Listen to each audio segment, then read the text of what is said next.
فورغ بحال كل قليل يتمثل دولكم من حاسكم لا تفرقوا بزعات حقنيا بحال ودنا حقنيا بحال ولا نسيت أفري كما عينت بحال يزرعون بخام إلى خفوف اليوم نخل سلام كور حوي سلام كبر تحفتي انكو عنا بشانا برحان مزاقهم لما عاد النزل طاوت بحال بدي عزالكم مسير لكم حقنيا بوان سيتنا حقنيا وتعاتي كمين فديم زبلي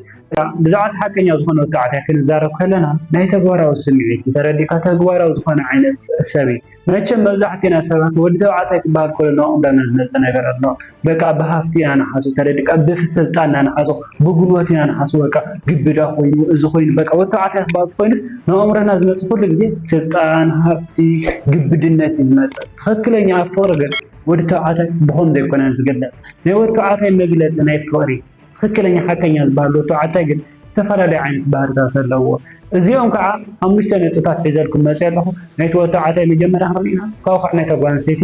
كنرينا أفنى مجمرة نتنا حكيت كلنا ناس سمعت حالات الناتي حقا يزغون ودتوعات شجر كفتر كل أي هندني لمن تأتي شجر تفوتي إذا كنا زحات بس أتشجر كم يوم فوت عدنا إلى حسوا عنا تود توعاتي تود توعاتي نتوقع سيسنا ربنا ونا عمره من النتويك عدنا تذكر خل عنا جينا ود توعاتي نسوي توعاتي زي شجر كم سخلا أتشجر كم يجرا فوت حنا فوت إلي زحاسب نتوقع سيتي نايدحنا كمهنياتي ترديك كل شعب سنو مراوي نالبوناوي حليناوي زخنا نجار بكرة خلي ترديك حلينا أخي تبدا سنو ربنا أخي تبدا مؤمر أخي تبدا كل شعب ذكر خل عين تودي أنتم اللي حاسة بالي سوات كده أبشر قات أريم محاط بالي سوات كل شعب مسخر له أبص حكى مسخر اللون بس مسخر كخله مسخر شجر كده مسخر كم خلها مسخر له عين زخول سوات يكون محاطك سلذا خطوة جاز قد يتحكى ينزبها له تعالى كل شعب أبشر كده مسخر له عين وتعالى كل شعب نسون هاتو سنو مراونا سنو البناوي مكان حرف قبل الفسخان عين توتعاتي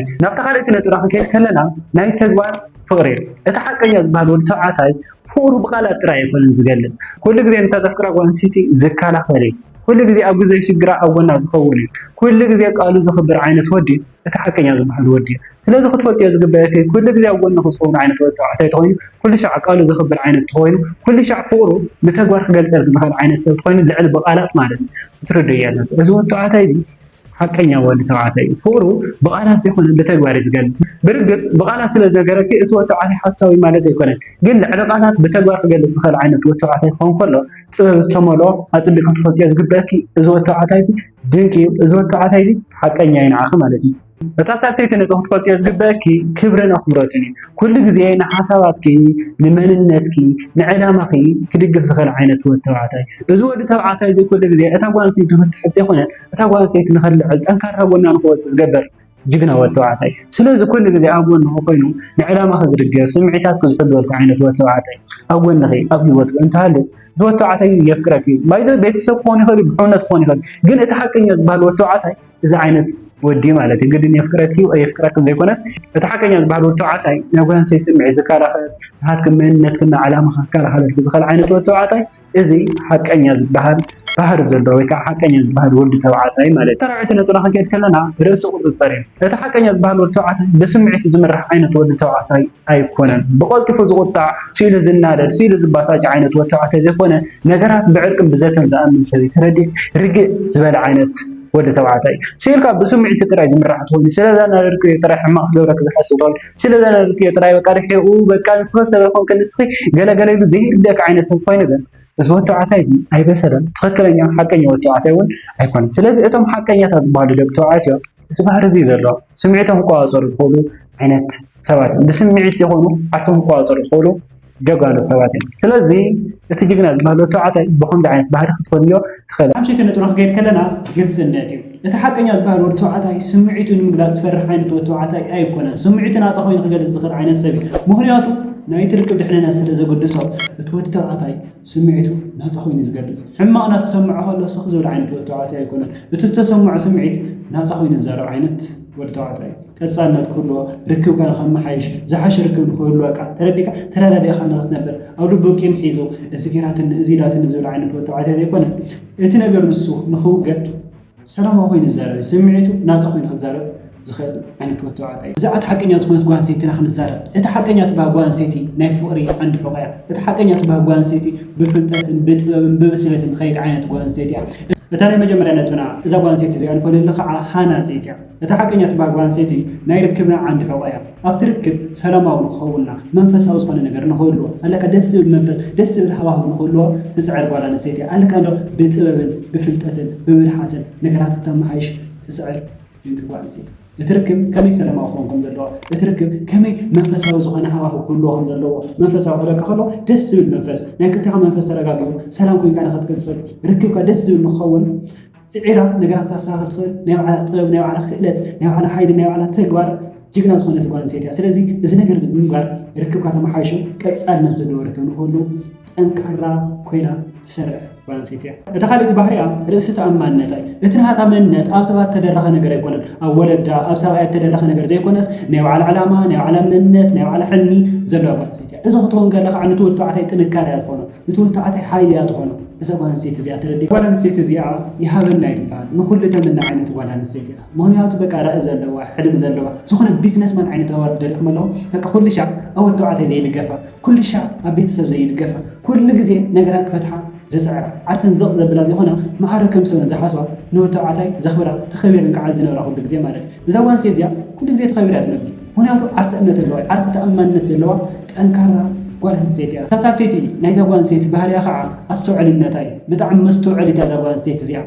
ኩሉ ግዜ እዛ ጓል ኣንስተይቲ እዚኣ ሽግር ክፍጠር ከሎ ክትጨኻጨኽ ትኽእል ዓይነት ጓል ኣንስተይቲ ኣይኮነትን እዛ ጓል ኣንስተይቲ እዚኣ ብዘተን ብጥበብን ብሓይልን ብፍልጠትን ነገራት ክፍትሐሎም ኢላ ትኣምን እያ ረዲካ ጥበበኛ ሓያል ጠንካራ ጓል ኣንስተይቲ እያ ኣብ ጨኽጨኽ ግዜ ኣይትዓልፍ ነገራት ከመይ ክፍትሑ ኣለዋ ብጥበብን ብሓይልን ብፍልጠትን ነገራት ትፈትሖ ብሓይሊ ክብለካ ከሎ መንፈሳዊ ዝኾነ ሓይሊ ትሕትና ዘለዎ ሓይሊ ንክልቲኻ ክጠቅም ዝኽእል ንክልቲኻ ሓቢርካ ንክትቀፅል ክሕግዘካ ዝኽእል ነገር ብምግባር እያ ነገራት ክፍትሕ ትገብር መቸም እዛ ጓል ኣንስተይቲ እዚኣ ነገረኩም እየ ተሃበና ውሉ ጋይስ ተሃበና ውሉ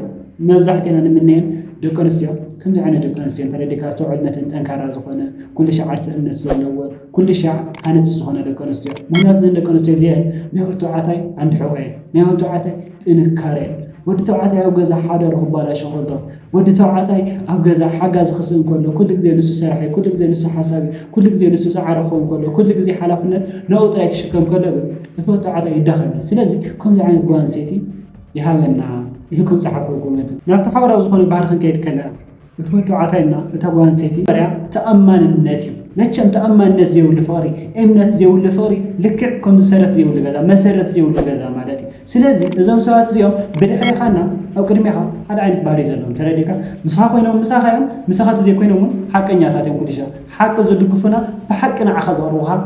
ሰባት እዮም እዞም ሰባት እዚኦም ጓል ኣንስተይቲ ትኹን ወዲ ተባዕታይ ከም ዘይግድስ እዞም ሰባት እዚኦም ኩሉ ግዜ ኣብ ድሕሪኻና ኣብ ቅድሚኻ ማዕረ ብድሕሪኻ ዝልወጡ ሰባት ይኮነን ኣለካ ሕጂ ፍሽኽሽኽ ይብሉ እሞ ፀኒሖም ከይዶም ካልእ ዓይነት ባህሪ ካልእ ዓይነት መንነትን ዘለዋ ሰባት ኣይኮነን እታ ካልእቲ ነጥብና ይቅርታ ምባል እዩ መቸም ንሕና ደቂ ሰባት ኩሉ ግዜ ንሰሓሓት ኢና ስሕተትካ ኣሚንካ ይቅርታ ምግባር ይቅርታ ክትገብር ትኽእል ዓይነት ሰብ ክትኾን ከላ ይቅርታ ክትብል ትኽእል ዓይነት ሰብ ክትኾን ከለኻ እዚ ናይቶም ብሱላት ባህሪ ስለዚ እዞም ብሱላት ሰባት እዚኦም ኩሉ ግዜ ይቅርታ ዝሓቱ ዝኽእሉ ሰባት እዮም ኩሉ ግዜ ስሕተቶም ክቕበሉ ዝኽእሉ ሰባት እዮም ልዕሊ ማንም ዘጉድሶም እቲ ርክብ ሰላማዊ ኮይኑ ክቕፅል ኣሎ ብሓቀኝነቶም እዮም ዝፍለጡ ተረዲካ ብይቅርታ ምባል እዮም ዝፍለጡ ይቅርታ ክብልዎ ዝግብኦም ነገር ኩሉ ግዜ ስሕተቶም ኣሚኖም ብትሕትና ይቅርታ ክሓቱ ዝኽእሉ ጀጋኑ ሰባት እዮም እታ ጓል ኣንስተይቲ ትኹን እቲ ወዲ ተባዕታይ ብዘይግድስ ኩሉ ግዜ ክሰሓቱ ከለዉ ይቅርታ